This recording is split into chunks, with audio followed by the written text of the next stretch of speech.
Siang, Bapak Ibu semua, Bapak Ibu guru, pendidik, selamat menunaikan ibadah di bulan suci Ramadan bagi yang menjalankan. Terima kasih sekali lagi, saya Gary, saya advisor di DOVA Indonesia, sesuai intro tadi ya. Jadi kita sudah mendengar Bapak Ibu semua nih, bagaimana apa sih DOVA Indonesia itu ya. Tadi Abi sudah menjelaskan, lalu Pak Ismu juga sudah lebih dalam menyatakan beberapa approach yang bisa digunakan ya dalam menggunakan AI dalam pendidikan, supaya semuanya tujuannya sebetulnya adalah untuk literasi AI ini terwujud. Saya waktu beberapa hari yang lalu tuh baru baca artikel ya dari World Economic Forum. Itu katanya kalau dulu misalnya waktu generasi sebelumnya kan siapa yang bisa berbahasa Inggris ya, karena bahasa Inggris itu lingua franca internasional, itu kan dia yang akan punya satu langkah di depan gitu. Dan siapa yang tidak bisa berbahasa Inggris kemungkinan akan tertinggal satu langkah gitu dari yang bisa. Nah, di artikel itu disebutkan bahwa yang memiliki kemampuan literasi AI itu akan menjadi bahasa Inggris berikutnya. Jadi siapa yang punya literasi AI, siapa yang AI literate, itu akan memiliki satu langkah ke depan di dunia yang dipenuhi dengan teknologi AI. Jadi menurut saya, dan itulah semangat dari DFAI sendiri ya, supaya jangan sampai ada yang tertinggal gitu dengan munculnya teknologi AI ini. Jadi Bapak Ibu, hari ini saya akan go through 3 hal ya. Pertama, saya akan memperlihatkan materinya secara lebih detail, contoh-contohnya, apa saja yang bisa Bapak Ibu akses. Semuanya open source, dan itu hal kedua yang akan saya presentasikan. Apa sih maksudnya open source? Sumber terbuka gitu. Apa sih sebetulnya maksudnya? Mungkin beberapa Bapak Ibu saya kan sudah mengerti, tapi mungkin ada yang juga belum jelas gitu, jadi akan saya jelaskan. Lalu terakhir saya akan mengajak Bapak Ibu untuk berkolaborasi dengan kami, karena memang spirit original dari DOVA adalah kolaborasi, dan semuanya harus sesuai dengan konteks lokal yang dialami oleh Bapak Ibu. Nah, pertama, tapi sebelum kita masuk ke semua itu, saya mau kasih ujian. Bapak Ibu kan pasti suka ngasih ujian nih ke murid-muridnya. Jadi sekarang gantian, saya mau kasih ujian. Ujiannya bisa kita temukan di Slido. Jadi Bapak Ibu tolong buka, ini bisa scan di QR yang ada di layar ya, atau buka slido.com ya, slido.com. Nanti di situ ada bisa memasukkan kode ya, enter code here, lalu masukkan kodenya 2583285 sesuai yang ada di layar. Atau ini juga Mas Lintar udah membantu ya menaruh linknya di chat. Jadi sekali lagi Bapak Ibu tolong buka laman Slido-nya. Kita akan sedikit ujian, di situ ada quiz di situ. Bisa scan QR yang di layar atau bisa buka slido.com dan masukkan kode 2583285 atau ikuti chat yang ada di ikuti link yang ada di chat. Kita pindah layar ke sana. Sebentar.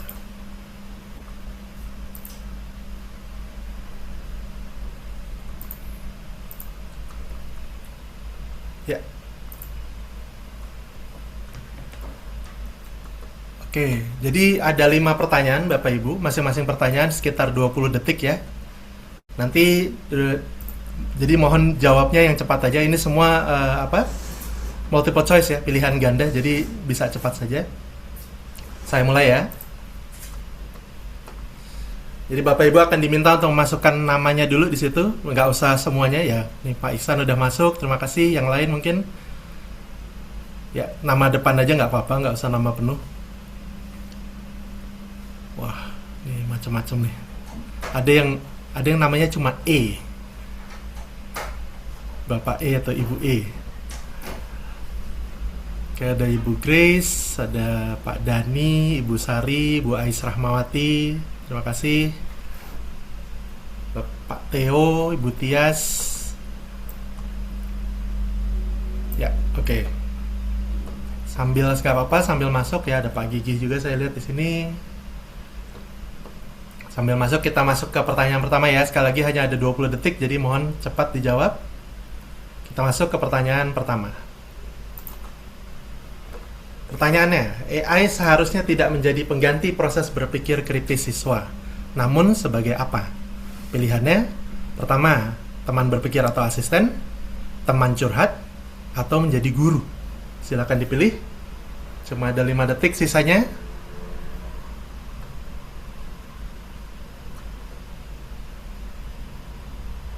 Ya, jawaban yang betul teman berpikir atau asisten ya. Ini mayoritas sudah mengerti. Terima kasih. Bukan teman curhat, walaupun bisa digunakan sebagai itu, ya itu hak masing-masing ya. Tentunya tidak menggantikan guru. Pertanyaan kedua, siap ya Bapak Ibu? Pertanyaan kedua, apa yang tidak termasuk kelemahan generatif AI atau Gen AI sesuai Pak Ismu bilang tadi? Apakah halusinasi? Apakah nostalgia? Apakah bias? Ya, 10 detik. Apa yang tidak termasuk ya? Tidak termasuk kelemahannya. Ya, 1 detik. Kita lihat jawabannya. Ya, yang betul adalah nostalgia ya. Jadi AI bisa berhalusinasi, kadang-kadang dia tidak tahu jawabannya tapi dia tetap jawab.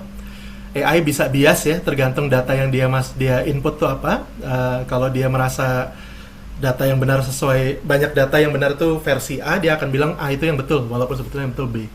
Tapi AI tidak bisa bernostalgia. At least sampai sekarang kita belum tahu AI bisa bernostalgia atau tidak. Oke, pertanyaan berikutnya.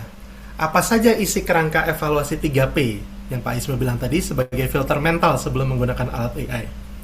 Apakah purpose? Apakah profesional, proaktif, pro bono? Atau purpose, process, people? 5 detik lagi.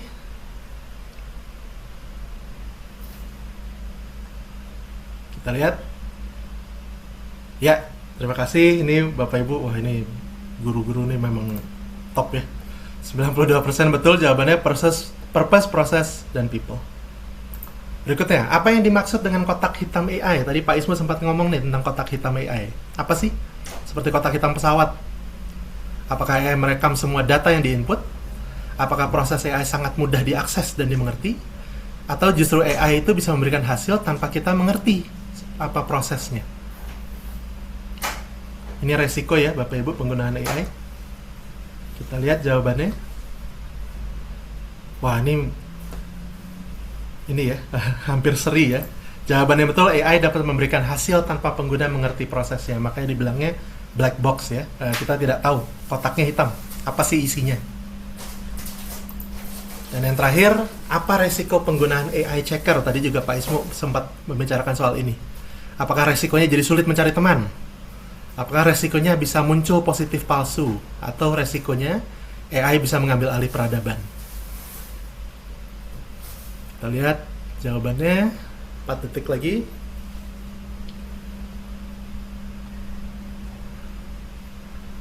Ya, terima kasih. 70% betul. Resikonya adalah munculnya positif palsu. Jadi tadi Pak Ismu sempat bicara tentang bisa aja siswanya itu tidak menggunakan AI ya dalam menulis esai, tapi di AI checkernya dibilang dia menggunakan gitu. Akhirnya jadi masalah berikutnya. Jadi kita lihat ya pemenangnya siapa? Wah, ini Pak Asni atau Bu Asni ini dapat semua betul dan waktunya paling cepat. Hebat sekali. Tepuk tangan dulu. Mungkin kita bisa kasih tepuk tangan. Admin.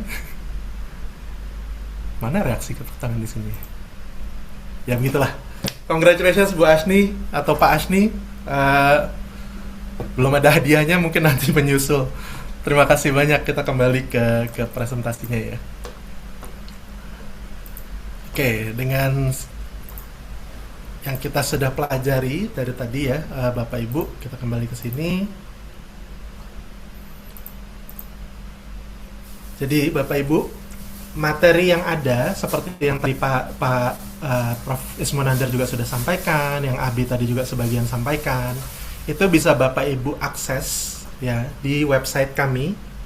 Linknya itu dayofaiindonesia.org, itu website kami, tinggal garis miring kurikulum.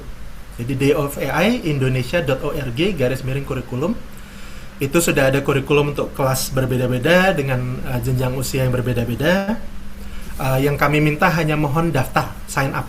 Jadi sign up menggunakan email Bapak Ibu. Lalu dari situ sudah bisa mengunduh materinya semua gratis, semuanya terbuka.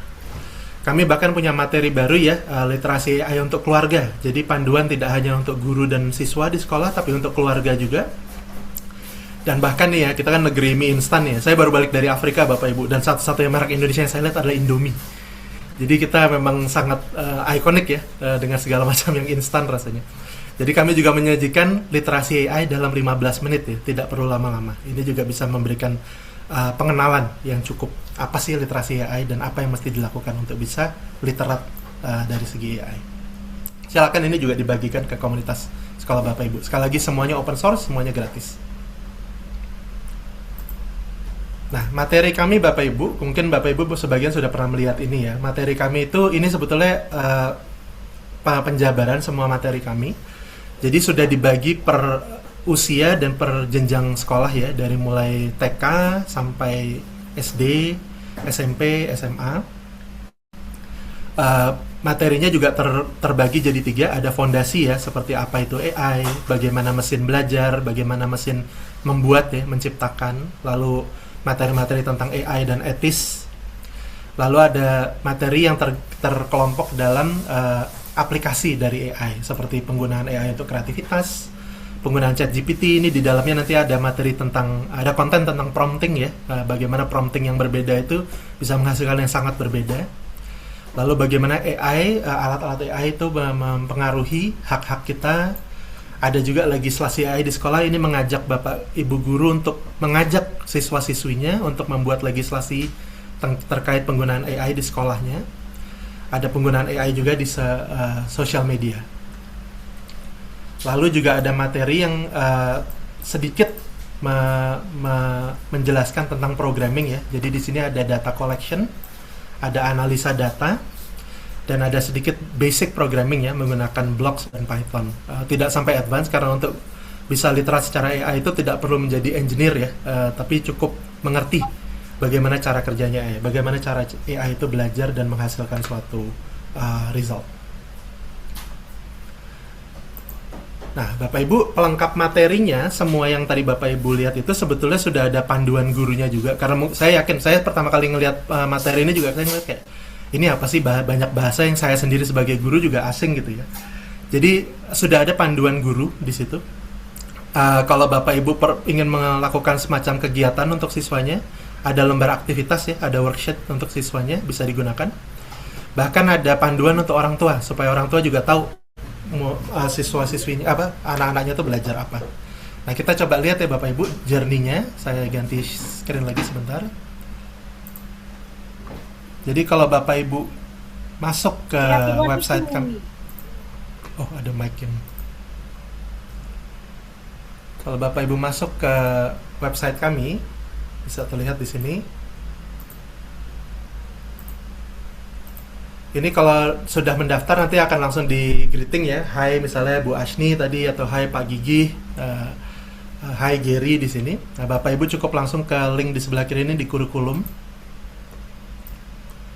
Lalu di dalam kurikulum ini sudah ada ya materi yang terbagi tadi, antara kelas berapa, usia berapa. Kalau scroll ke bawah ada yang literasi AI yang dalam 15 menit. Scroll ke bawah lagi ada literasi AI untuk keluarga. Dan di sini bahkan ada panduan implementasinya. Ini ada video dari Prof. Ismunandar juga di sini ya, di YouTube ya. Jadi sangat mudah diakses. Kita coba buka salah satu ya Bapak Ibu, misalnya kelas 3 sampai 6, kita klik di unduh materi. Nanti akan muncul Bapak Ibu folder-folder yang isinya ada kontennya. Ini di Google Drive ya. Jadi misalnya Bapak Ibu ingin, ini kan ada topik yang apa itu AI, bagaimana mesin belajar, bagaimana mesin menciptakan, lalu kecerdasan artifisial dan etika. Misalnya kita buka yang apa itu AI, klik 2 kali saja untuk membuka foldernya. Nah, di dalam folder itu sudah ada macam-macam Bapak Ibu. Ada slides presentasinya. Jadi konten DOVAI, mungkin Bapak Ibu suka, kita kan kalau di Indonesia kadang-kadang kebijakannya membangun materi awalnya dari buku teks ya, dulu tradisional ya. Saya masih generasi milenial ya Bapak Ibu, jadi masih merasakan juga tuh waktu dulu SD. Nah, kalau di DOVAI Indonesia kami sudah tidak lagi berdasarkan buku teks, tapi langsung slides presentasi. Jadi Bapak Ibu cukup mengunduh slides presentasinya di sini, lalu bisa langsung digunakan di kelas. Nah, kita coba buka ya slides presentasinya. Ini di dalam foldernya sudah ada. Nah, ini langsung terbuka slidesnya. Bapak Ibu mau langsung menggunakan seperti ini, apa yang sudah tertulis di sini silahkan. Bapak Ibu ingin mengadaptasi sesuai dengan konteksnya Bapak Ibu, kebutuhan murid Bapak Ibu, silahkan. Semuanya silahkan. Semuanya gratis, semuanya dipersilahkan. Jadi ini apa itu kecerdasan artifisial? Sudah dalam bahasa Indonesia ya. Dalam pelajaran ini kita akan melakukan apa, bla bla bla bla bla. Pelajaran pertama, apa yang kamu pikirkan? Ada gambar-gambar di dalamnya untuk siswa ya, mengetahui apa itu AI. Ada video-videonya, semua materinya ada di sini ya, konten-kontennya. Lalu yang saya ingin juga tekankan adalah banyak pertanyaan-pertanyaan yang bisa Bapak Ibu gunakan di kelas untuk menyulut diskusi ya. Jadi bagaimana KA dapat memberikan dampak positif bagi masyarakat misalnya. Lalu di sini ada apakah KA atau bukan ya, yang tadi seperti Abi lakukan ya, bisa menebak ini sesuatu bentuk dari AI atau bukan. Jadi itu untuk slide presentasinya. Lalu tadi kita kembali ya ke materi yang tadi. Apa itu AI? Bapak Ibu juga bisa melihat tidak hanya slide presentasi, ada kuis, ada kartu kosakata, ada panduan guru, ada lembar aktivitas yang tadi saya bilang. Nah ini misalnya kita buka ya yang panduan guru. Ini sudah lengkap Bapak Ibu. Jadi panduan guru khusus untuk apa itu kecerdasan artifisial. Di dalamnya itu Bapak Ibu bisa lihat gambaran umum dari materi ini. Tujuan pembelajarannya apa-apa saja. Ini kan biasanya useful ya untuk membuat RPP ya. Alat yang dibutuhkan apa aja. Lalu kesesuaian dengan standar kurikulum yang ada di Indonesia. Garis besar materinya seperti apa, bagaimana cara penilaiannya, dan seterusnya, dan seterusnya, dan seterusnya. Dan ini setiap sub materinya pun akan dijelaskan ke Bapak Ibu ya. Tujuan pembelajarannya apa, kata-kata kuncinya apa, bahan ajarnya apa, bahkan langkah pembelajarannya seperti apa. Jadi ini untuk membantu Bapak Ibu dalam memandu siswa-siswinya. Lalu tadi kalau misalnya Bapak Ibu nggak ngerti nih, ada kata-kata yang saya nggak ngerti Mas Giri, kayak algoritma, seperti apa false positive dan lain-lain. Ada juga dalam materi ini kartu kosakatanya Bapak Ibu. Jadi penjelasan ya, algoritma itu apa, kecerdasan artifisial itu apa, artifisial buatan itu apa, dataset itu apa, dan seterusnya dan seterusnya. Kalau Bapak Ibu ingin memberi tugas untuk muridnya ya, ke siswa-siswinya, Bapak Ibu biasanya kan kita diribetkan dengan membuat kuis atau PR gitu ya. Di sini sudah ada kuisnya, sudah dibuatkan, jadi Bapak Ibu cukup membagikan saja. Ini ada kuis apa itu kecerdasan artifisial ya. Ada beberapa lembar, ada kunci jawabannya di bawahnya. Ya tentunya itu nggak dibagikan ke siswa ya. Lalu juga ada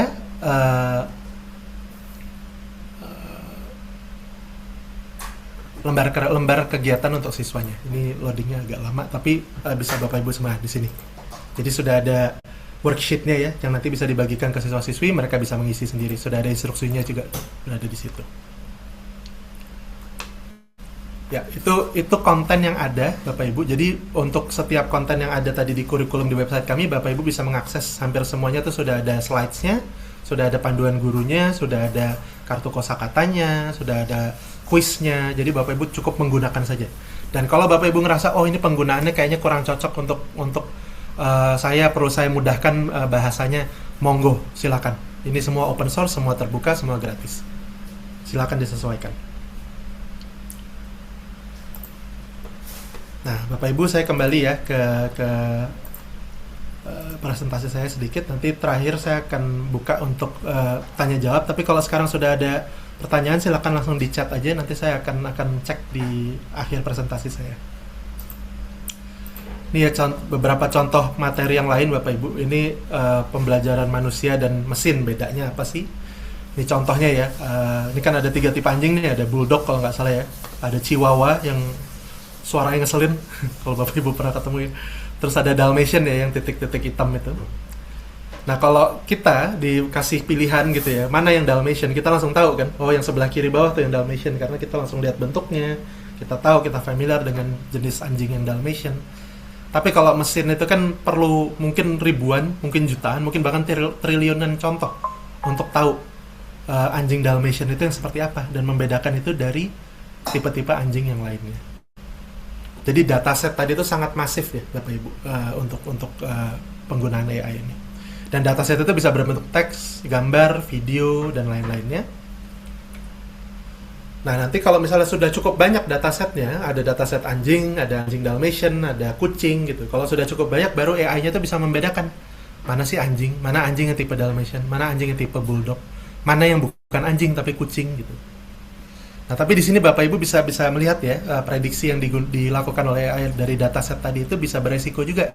Karena bayangkan kalau datasetnya itu walaupun betul memberikannya anjing-anjing Dalmatian, tapi kalau foto-fotonya kita tidak saring dan isinya tuh foto-foto anjing Dalmatian yang lagi dalam keadaan marah, keadaan seperti yang di foto sekarang ini, bisa-bisa AI-nya itu akan berpikir kalau anjing itu tidak marah, dia tidak bisa mendeteksi bahwa itu anjing Dalmatian gitu.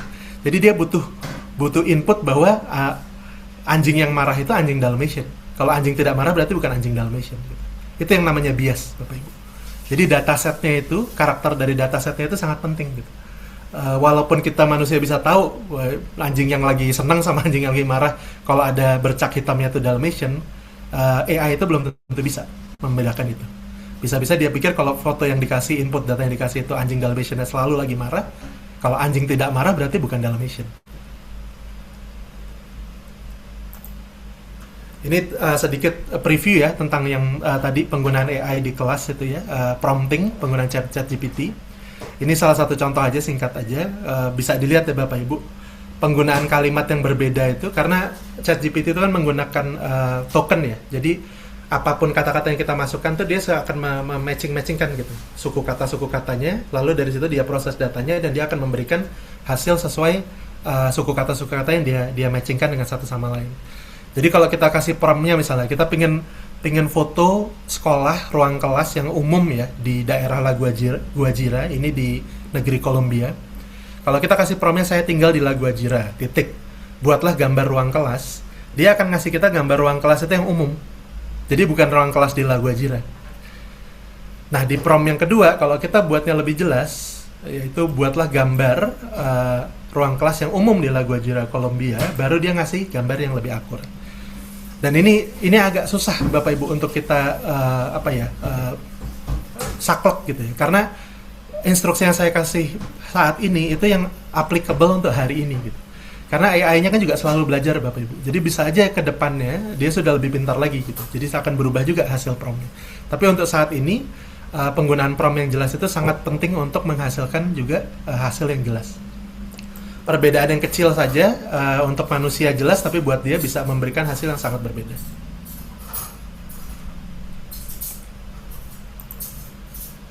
Nah, Bapak Ibu, sekali lagi kalau ada pertanyaan silakan ditaruh di chat, nanti kita review di akhir ya. Saya ingin menjelaskan sedikit sekarang tentang open source. Singkat saja sebetulnya, open source itu artinya semuanya gratis, semuanya bisa Bapak Ibu gunakan, semuanya bisa Bapak Ibu adaptasi.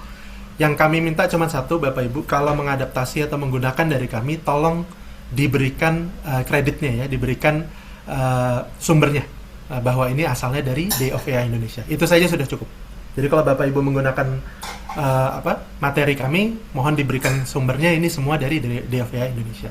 Karena kami sendiri, walaupun kami sudah bagian dari Day of AI, kalau kami menggunakan konten dari Amerika atau dari Australia, kami juga bahkan menaruh layar seperti ini Bapak Ibu di slides kami untuk memberitahu bahwa ini semuanya berasal dari sana gitu. Tapi kalau untuk Bapak Ibu seharusnya cukup untuk menyatakan bahwa sumbernya dari kami, dari Day of AI Indonesia. Bisa ditulis saya Bapak Ibu di slides-nya. Dan sebetulnya logo kami kan sudah ada di semua slides. Ya, terakhir Bapak Ibu, saya ingin mengajak Bapak Ibu untuk kolaborasi. Kalau Bapak Ibu ingat ya yang tadi saya sampaikan, itu kan masih banyak materinya yang sebetulnya belum ada ya di dalam bahasa Indonesia. Seperti materi-materi yang coding tadi, atau programming, atau yang analisa data itu masih banyak dalam bahasa Inggris. Lalu juga Bapak Ibu bisa lihat ya, tadi Abi sempat memperlihatkan beberapa foto-foto kegiatan, itu semua kegiatan kami lakukan berdasarkan kolaborasi Bapak Ibu. Jadi saya ingin mengajak Bapak Ibu untuk berkolaborasi dengan kami. Ini ya, tadi yang Abi sudah go through ya, bentuk kegiatan kami kan ada acara-acara yang untuk meningkatkan pengetahuan masyarakat bahwa kami ada, literasi AI dari Day of AI Indonesia yang gratis itu ada. Lalu kami juga ingin mentranslasi dan mengkontekstualisasi kurikulum dari Amerika untuk ke Indonesia. Dan di Indonesia sendiri kan konteksnya banyak sekali ya. Konteks di Jawa Tengah dan konteks di Jawa Barat aja sudah bisa beda banget ya dengan beda budayanya gitu. Jadi jangan sampai juga penggunaan konten yang konteksnya tuh sesuai di Jogja gitu, itu tidak applicable di Bandung misalnya. Jadi ini juga kami ingin mengajak Bapak Ibu, karena kami benar-benar ingin membuat konten kami itu lokalisir. Jadi betul-betul berguna untuk guru-guru di lokalitasnya. Lalu terakhir untuk pengadaan atau organizing training dan lokakarya seperti ini, kami juga mengajak Bapak Ibu untuk berkolaborasi. Jadi untuk semua 3 hal yang ada di layar ini, kalau Bapak Ibu merasa, oh saya bisa nih berkolaborasi dengan DFI Indonesia, mohon hubungi kami. Ini beberapa contohnya Bapak Ibu. Di sebelah kiri ini foto acara AIV ya, AI Conference di JIS, Jakarta Intercultural School. Kami diajak untuk menjadi partner. Jadi ini juga bentuk kolaborasi kami dengan organizernya, yaitu 21st Century Learning namanya. Dan kami diperbolehkan untuk memberi beasiswa kepada beberapa guru-guru kolaborator kami. Ya, ada guru dari Muhammadiyah, ada guru dari beberapa sekolah Kristen ya, juga ikut di sini. Ada sekolah Strada, perguruan Strada di sini. Nah, jadi ini foto kami, tim kami dengan beberapa guru yang hadir. Lalu di sebelah kanan ini waktu itu peluncuran kami di @America di Pacific Place. Ini pusat budayanya Kedutaan Besar Amerika Serikat di Jakarta. Dan ini juga kami diberikan tempatnya oleh @America lewat azas kolaborasi. Dan pembicaranya juga ada di tengah itu, ada Ibu Dery ya, Dr. Dery Wijaya itu dari Monash University, dosen di Monash University. Bentuk kolaborasi lain Bapak Ibu. Kalau Bapak Ibu menjadi kolaborator kami, nanti akan ada formulir untuk registrasi sebagai kolaborator ya. Kami akan mengajak Bapak Ibu untuk ikut dalam podcast-podcast yang kami sebagai pembicara. Ini ada Prof. Suyanto ya, mantan Dirjen dulu di Kementerian. Beliau punya podcast, dan ini contoh-contohnya sebelah kiri ini ada Pak Taufik Irawan. Ini beliau guru di Raffles Christian School di Jakarta. Lalu ini ada episode lainnya podcast dengan Prof. Suyanto, ini dengan kolaborator kami juga, Dr. Markus Budi Raharjo. Ini dosen senior di Universitas Sanata Dharma di Jogja. Ini semua jadi pembicara untuk podcast-podcast yang mengundang DFI Indonesia. Bahkan kami juga diajak ya, ini ada Prof. Ismu diajak sebagai pembicara di talk show-nya Bapak Jaya Suprana. Ini fotonya ada di sini. Dan untuk mengakses podcast-podcast ini silakan buka di dfindonesia.org/podcast. Ada di website kami semua. Nah, untuk training, untuk pelatihan atau workshop, ini contoh di sebelah kiri, Bapak Ibu bisa lihat ya, ada bendera beberapa negara Asia Tenggara, ada Vietnam, ada Thailand, ada Kamboja. Kami bekerja sama dengan Simeo Center untuk online learning, yaitu Simolek. Jadi kami memberikan pelatihan literasi AI ke beberapa pendidik dari negara-negara Asia Tenggara.